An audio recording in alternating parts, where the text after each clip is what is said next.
আজকে আমাদের আলোচনা বিষয় নামজারি, মিউটেশন, খারিজ বা জমা খারিজ, নামপত্তন যেটাই আমরা বলি। এই নামজারি জিনিসটা কি, কত টাকা লাগে, নামজারি করতে কি কি কাগজপাতি লাগে। ভিডিওটা যদি শুরু থেকে শেষ পর্যন্ত কয়েকবার দেখেন তাহলে অবশ্যই আপনি বুঝতে পারবেন। আমরা বেসিক লেভেলের ভিডিও তৈরি করি যাতে আপনি খুব সহজে ঘরে বসে বুঝতে পারেন। মনে করবেন যখনই আপনি একটা সম্পত্তি ক্রয় করতেছেন, আমরা এটা বুঝি যে একটা দলিল রেজিস্ট্রেশন করতে হবে। তো বাংলাদেশে বর্তমান প্রেক্ষাপটে শুধু দলিল রেজিস্ট্রেশন করেই আপনি 100% সম্পত্তির মালিক হতে পারেন না। ওই দলিলটা দিয়ে আপনাকে কি করতে হয়, খাজনা দেওয়ার জন্য নিজের নামটা সরকারি কাগজে উঠাইতে হয়, যার প্রক্রিয়াটাই হচ্ছে নামজারি, মিউটেশন বা খারিজ। অনেক ক্ষেত্রে যেটা হয়, আপনার বাবা থেকে সম্পত্তি হেবা পেয়েছেন, হেবা দলিলটা আছে, ওইটা দিয়েও নামজারি করতে হবে। অনেক ক্ষেত্রে পারিবারিকভাবে সম্পত্তি বন্টিত হয়েছে, একটা বন্টন দলিল রেজিস্টার্ড হয়েছে, ওই দলিলটা দিয়ে আপনি আপনার অংশের যেভাবে পৃথক দলিল হয়ে গেল পৃথক নামজারি করে নিতে হবে, না হলে আপনি সম্পত্তি বিক্রি, বন্ধক, হেবা কিছুই কিন্তু করতে পারবেন না।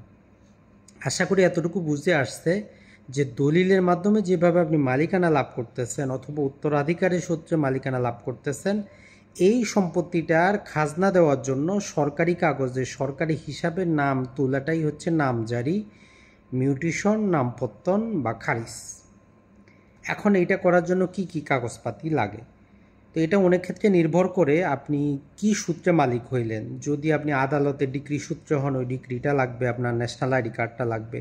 যদি ক্রয় সূত্রে হন, ক্রয় দলিলটা লাগবে। হেবা সূত্রে হইলে হেবা দলিলটা লাগবে। বাটোয়ারা সূত্রে হইলে বাটোয়ারা দলিলটা লাগবে। অর্থাৎ যেই সূত্রে আপনি সম্পত্তিটার মালিক, সেই কাগজটা বা ডকুমেন্টটার প্রয়োজন হবে। ওই ডকুমেন্টটা পাশাপাশি আপনার আইডি কার্ড, যদি আইডি কার্ড না থাকে আপনার পাসপোর্ট অথবা জন্ম নিবন্ধন দিয়েও আপনি নামজারিটা কিন্তু করতে পারবেন। এখন আসি এই আবেদনের জন্য প্রসেসটা কি। তো পূর্বে ম্যানুয়ালি ছিল, এখন হচ্ছে আপনি অনলাইনে আবেদন করবেন। ভূমি অফিসে বা কারো কাছে যাওয়ারই প্রয়োজন নাই। বাসায় নিজে মোবাইলে কাগজপাতিগুলো স্ক্যান করে land.gov.bd ওয়েবসাইটে গিয়ে আপনি কাজটা করতে পারেন। আর যদি আপনি না জানেন, না বুঝেন, যে কোনো কম্পিউটারের দোকানে বা আশেপাশে অনেকেই বর্তমানে আপনাকে নামজারির ব্যবস্থা করে দিবে, বা ইউটিউবে একটা দুটো ভিডিও দেখলে আপনি কিন্তু নামজারির আবেদনটা করে দিতে পারবেন। তো নামজারির আবেদন করে দেওয়ার পরে আপনার এক্ষেত্রে প্রথমে কিন্তু টাকা পয়সার প্রয়োজন হয় না। বর্তমান সিস্টেম মোতাবেক দেখা যায় যে আপনি 20 টাকার যে একটা কোড ফি, এই কোড ফিটা পরিশোধ করে আপনাকে একটা আইডি তৈরি করতে হয়। তখন আপনি আবেদন করেন, আবেদন সম্পন্ন হলে আরও 50 টাকা, টোটাল 70 টাকায় পরিশোধ করতে হয়। এর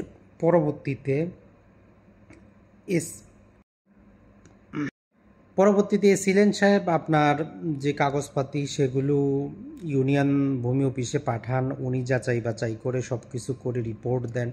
তারপর একটা নির্দিষ্ট দিনে আপনার মোবাইলে মেসেজ আসবে যে আপনি মূল কাগজপাতি নিয়ে রাখেন।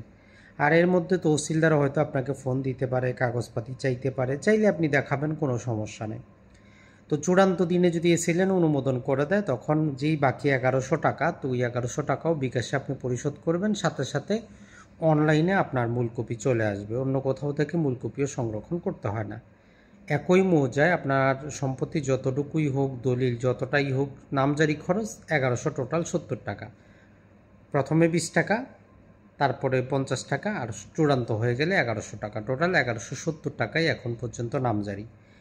নামজারি অবশ্যই আপনাকে করতে হবে, অন্য কেউ নামজারি করে নিয়ে গেলে কিন্তু খুবই সমস্যা। আপনি সম্পত্তি বিক্রি, দান, হেবা কোনো কিছুই কিন্তু করতে পারবেন না।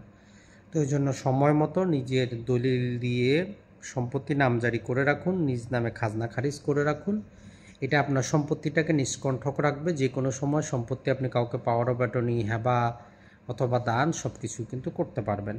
ভূমি বিষয়ক আমাদের চ্যানেলটাতে অসংখ্য ভিডিও আছে, আপনি ভিডিওগুলো দেখে উপকৃত হবেন।